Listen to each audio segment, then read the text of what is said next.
again to this class. Today we'll be doing the sixth part of the chapter, Ivan's tries an O level.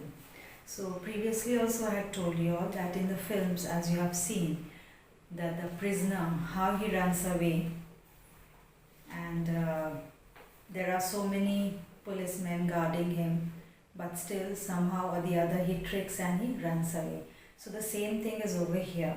Evans was to appear for the paper, and after finishing the paper, how nicely he runs away from there, and everybody is trying to search for him. And then finally it was found that in the question paper the clue was given where he had gone. So when the ambulance came, an injured McClary was to go to the hospital. So here it says, a prison van backed alongside, but the governor made no immediate move. The prison van came over there, and the governor, he stood still over there. He did not do anything. And he again looked at the question paper. In the German it was written, to Headington roundabout, where you go straight over and make your way to New Graben. New Graben, where on earth? Now this word, New Graben, this fellow, the governor, he was thinking where this New Graben was. New something, new grave, never heard of it. So this word he had never known. There was a war grave somewhere near Reading, but no, it was not probably a code word, or then it hit him. And then he tried to think that it might be the code word, but it wasn't a code word. Yes, God, Newbury was a pretty big sort of place. So the place that he found out was Newbury. He rapped out his orders to the driver, and then he started giving orders to the driver. St. Aldate's police station and step on it. So let's go to St. Aldate's police station. Jackson, take Jackson and Stephen also there. And when you go over there, ask Bell. So the chief inspector in St. Aldate's police station is Bell. So you go and talk to him. He leapt the stairs of his office, 3 at a time, got Bell on the phone immediately and put the facts before him. And then he climbed, in a hurry he climbed 3 steps together, and then he ran to Bell and told him all the situation, what was there and what had happened. Well, we'll get him, sir, said Bell. We'll get him with a bit of luck. So he said, don't worry, we will try to catch him. The governor sat back and lit a cigarette. Ye gods, what a beautifully laid plan it had been. So now this governor, when Bell told him that they'll try to find him out. So this governor, he felt quite relaxed, and he sat down and he started smoking. And then he said, he was thinking that how beautifully the plan was made and what clever fellow Ivan was. Careless leaving that question paper behind, and he was unlucky to leave the question paper behind, and that is a mistake he had done, and through that mistake he'll be caught. And by very shortly, Mr. Clever Evans, now he calls him Clever Evans, because he got the clue where he had run away, and he was determined that again he'll be put behind the bars. The phone on his desk erupted in a strident burst, and Superintendent Carter informed him that McClary had spotted Evans driving off along Elsfleet Way. And then again the bell rang of his phone, and the Superintendent Carter, he said that McClary informed him that Evans was driving towards Elsfield, and they got the number of the car all right and has given chase immediately, and the number of the car is noted down, and the police is chasing him, but had lost him at Headington roundabout. He must have doubled back into the city, and where it was the roundabout of Headington, There they missed him, and that fellow might have again got into the city. No, said Governor quietly. No, he's on his way to Newbury. So he said no, he didn't come back to the city, he has gone to Newbury. He explained his reason for believing so, and he told him also why he was thinking that he had gone to Newbury, and left it at that. It was a police job now, not his, and now the governor, he was relaxed that it was the work of the police to look for him. He was just another good for a gullible governor, that was all.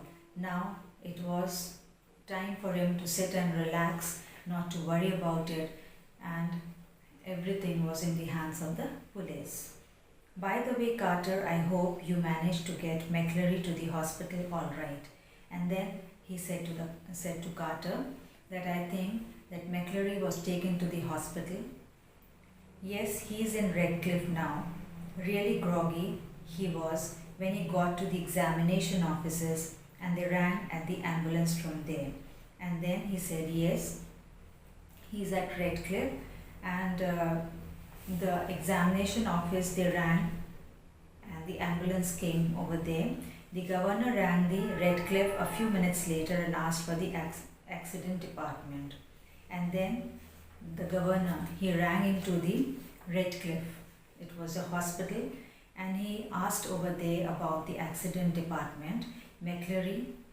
So they said, yes, he is a parson. Yes, he is a priest.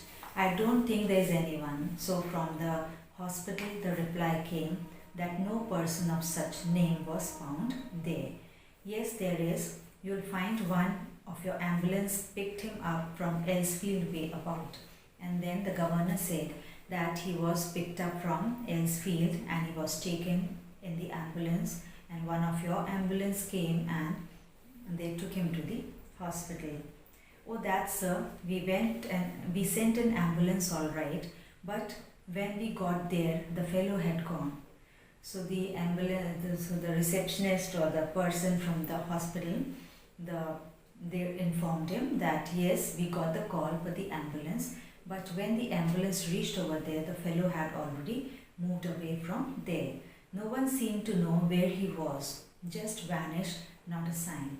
And nobody knows where he went off, and the person wasn't there. No sign of the person was there. But the governor was no longer listening, and the truth seemed to hit him with an almost physically impact somewhere in the back of his neck. And the governor, he was very much troubled. He did not know what was happening, where he had gone, who he was, and he did not listen any further to the receptionist, and he felt that it was a big blow over him. A quarter of an hour later, they found the Reverend S. McCleary secured, bound and gaggled in his study in Broad Street. And after a quarter of an hour, they found that McCleary was in his library. His hands and legs were bound. He was tied to the chair, and he was sitting over there. He had been there, he said, since 8:15 a.m. when two men had called. And then he said from 8:15 a.m. he was in his study. Two men came over there and they did all that. They tied him to the chair. Enquiries in Newbury throughout the afternoon produced nothing. And everywhere the inquiry was going on, but no result was there. Nothing at all. And by tea time, everyone in the prison knew what had happened. And by the evening, everybody in the prison, they came to know that Evans had broken the prison and ran away. It had not been Evans impersonating McCleary who had walked out. It had been Evans impersonating McCleary who had stayed in. And Evan had just played a trick.